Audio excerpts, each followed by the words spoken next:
You are paid what you're worth.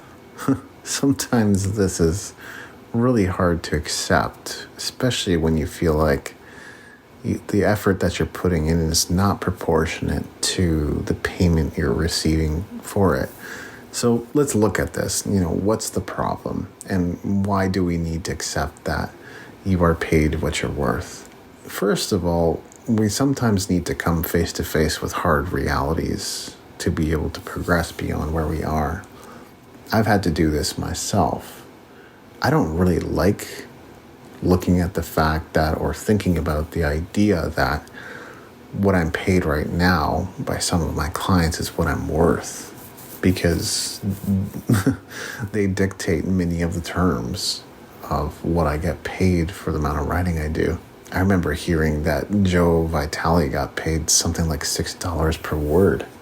That's insane. Like, maybe I'm not at Joe Vitale level. I certainly don't have his notoriety. But I would not say, especially based on the amount of work that I put into writing, I have 7 books and 3 bestsellers out of that my value would be equivalent to, let's say, like a beginner freelance writer. 5 cents or 6 cents or 7 cents per word is totally acceptable for a beginner writer. But as you gain experience, it's got to start to go up, right?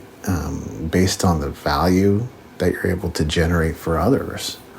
And so I would not say that my value is any less than 20 cents. I would even say that $1 per word wouldn't be totally out of the question for someone like me, because a lot of people have told me not only do they appreciate my writing, but they think it's really good and they very much resonate with it.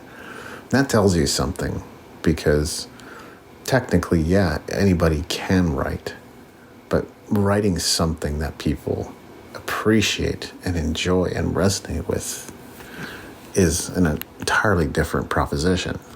So let's say a client is paying me about $4,000 per month for the content I'm generating for them.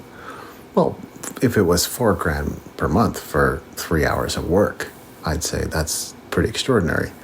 But $4,000 a month for 30 hours of work, well, how much time and energy am I realistically left with after 30 hours of work? Not a lot. Maybe I could put in 10 hours, right? Or maybe I could put in an additional 20 or 30 hours if I was really hustling and grinding. But meanwhile, I'm thinking to myself, yeah, that $4,000 per month, I'm worth so much more than that. At the same time, I realize I can't argue with reality.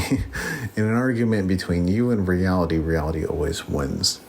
So facing the idea that I'm worth $4,000 per month, or whatever I'm being